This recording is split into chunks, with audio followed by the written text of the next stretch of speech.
I've waited for this date for a long, long, long time. What's up, fam? Just Ramon here. Today is May 24th. This date has been bouncing around in the back of my head for the last 5 years. Today is the day that I officially, I'm going to end that right there.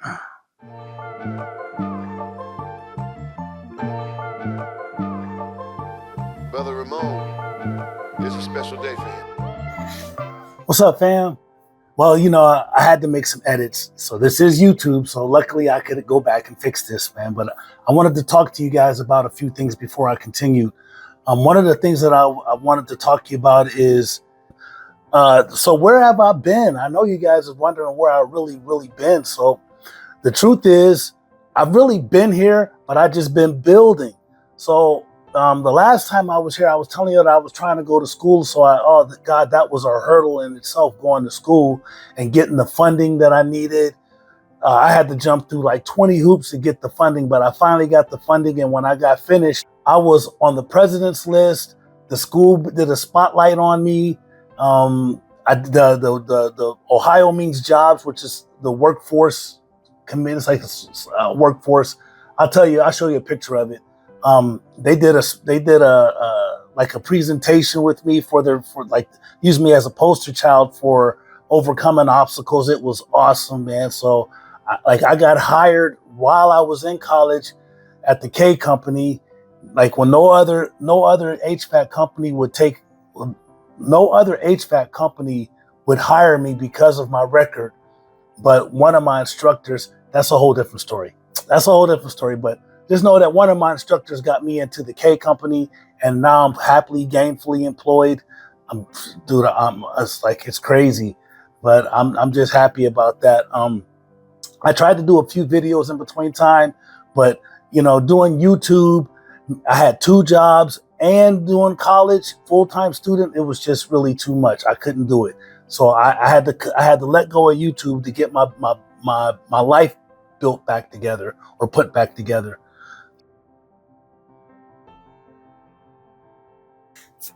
So despite all of the struggles that I went through, I had some other problems, but I will talk about that later.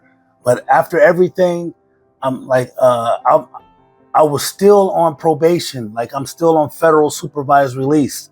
So I've been dealing with all of that HVAC stuff and my jobs. And then on top of that, my PO, and just like my POs, I love my POs, man. So I think I've had like 8 POs, and all of them love me.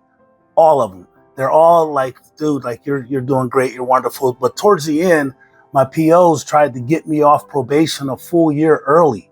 And they actually are the one that told me to petition to get off early, and that they said they couldn't really just say like let him off, but they would put in their report recommended early release or early termination of probation. And the crazy part is, like, I've had like 3 or 4, like my last three POs, they all tried to get me off probation early, but the judge was like, nope, nada. And so here I am in the back of my mind, this whole May 24th thing. And I'm like, okay, no matter what happens, I get off on May 24th. So as the last time that I saw my PO, I saw my PO yesterday. And I was like, so what do I got to do? What do I got to sign? And she was like, well, let me back up. So my PO, I see my PO once a month, right? She comes to my job site, or she'll come to my house, or like she'll let me know where she wants to meet me at. And our visits last about 2 minutes. She pulls up wherever I'm at, and she says, how you doing? Everything okay? I said, yeah. She says, anything new happened? Any new developments? I said, no. She said, you had any contact with the police? I said, nope. She says, okay. Anything you want to tell me? I said, no. She says, all right, see you next time. And she'll leave. And that'll be it. And I won't see her again until next month.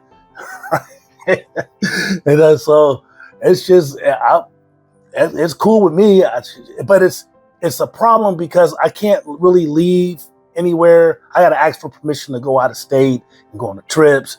and it's really, it's like it's there, but it's not there. So, but let me now. So I got that out of the way. So yesterday when I saw her, I was like, hey, so like, do I got to sign anything, or like what do I got to do to get off probation?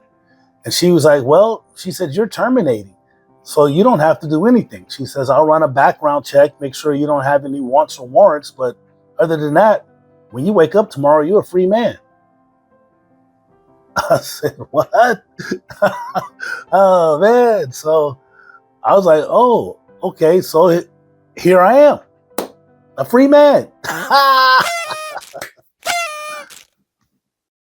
Brother Ramon, it's a special day for him.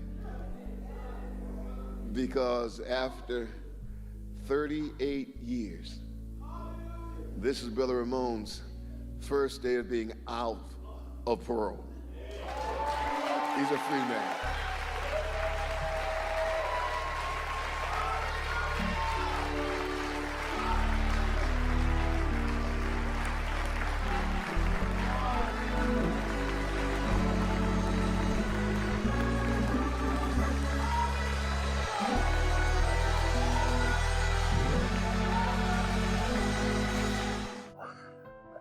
I feel a little bit like, oh no, I feel a lot of relief, but I also got some nervousness. Like, it's just, I'm like, okay, what now?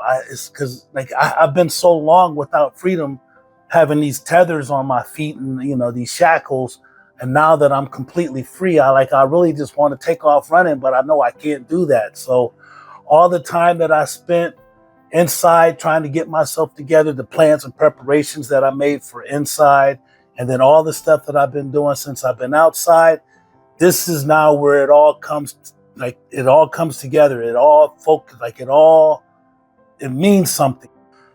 And it's just odd for me to not have to worry about, like doing something that might send me back to prison, or like just looking over my shoulder all the time, making sure that, or not even just looking over my shoulder, really more so of me just being very cautious about what I do, who I do it with, and who's around me, right? I'm not gonna lie. Inside, trying to get myself together, the plans and preparations that I made for inside, and then all the stuff that I've been doing since I've been outside, this is now where it all comes together. It all focus, it means something now. Now is when the rubber hits the road, and I got it now. Everything that I've worked for, everything that I've been building and trying to accomplish is now here, and here I am, free. I don't have to look over my shoulder. The system is not there looking over my shoulder. I'm done with the system, and the system is done with me.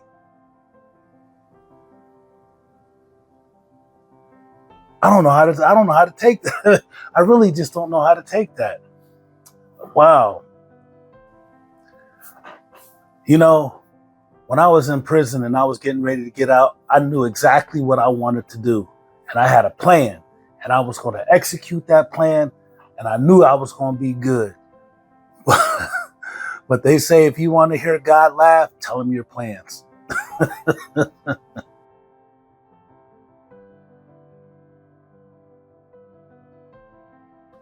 So here I am, May 24th, a free man.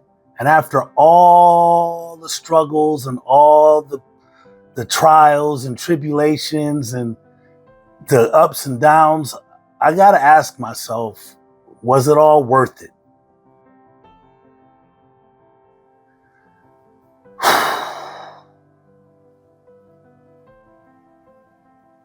I don't know, man. That's a hard question. Like, I'm thankful to be where I'm at right now. I am. I'm very thankful to be at where I'm at. I'm just so grateful. But at the same time, I see people that are,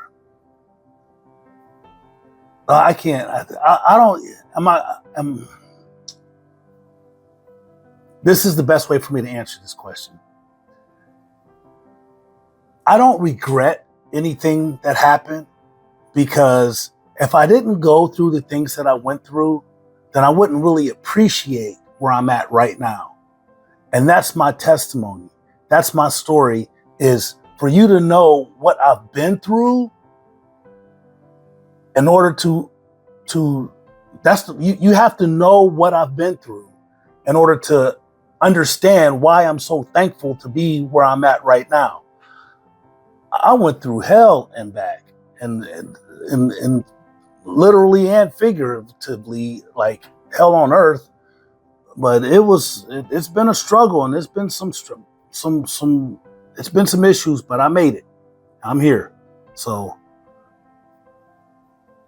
I really don't know how to, like, was it worth it? Yes and no, yes and no. When I got out, the world had changed. Heck, I had changed. And it was just different for me. And hence the modern day caveman, because everything was new. It really was life changing to come out and see the technology that transpired. But I learned a lot in prison, man. And one of the major things, I'd say the biggest thing that I learned is patience. Slow down and just wait. That lesson was the hardest and longest lesson that I ever had to learn. But I learned it, and I did real good with patience. And I'm still patient to this day. I've learned how to just sit down, stop, wait, and understand that certain things are just not in my control. And it's helped me grow a lot. Another thing was accountability, not making excuses, owning my mistakes, taking full responsibility for everything good and bad that has happened since I've been home. And I know one thing that I can honestly say is I'm not perfect, but I've grown a lot. And I've learned a lot too. Oh my goodness, have I learned a lot. I'm not perfect. I got a lot of work to do. I know I got a lot of work to do. But the one thing that I can tell you is I'm proud of myself. I look at where I was compared to where I am now, and it's golden. I remember I used to sit in prison, and one of my dudes used to tell me about these problems, and I used to tell him, man, I wish I had those kind of problems. And now I do. And I don't regret them. So this is the next chapter in my life. The title, New Beginnings. No more looking over my shoulder. No more thinking about prison. No more even thinking about all that time. I'm looking at moving forward and moving upward. That's where my focus is. My focus is on building a life after incarceration. Now, if you want to know what this channel is going to be about, this channel is going to be real talk about life after incarceration. That's what this channel is going to be about. You're going to get to witness my day-to-day struggles when I got to deal with and how I got to be disciplined. And you're going to get some practical advice from somebody that actually lived this whole situation. Or you're going to see, like, I might have a bad day and I might have a good day. Then there's going to be days of whatever, for real. But you're going to be on this journey with me. So if you are personally dealing with reentry, or you just trying to build better habits, or maybe you just want to hear real people say real things, man, I got you. This channel is just for you. You can walk this walk with me together.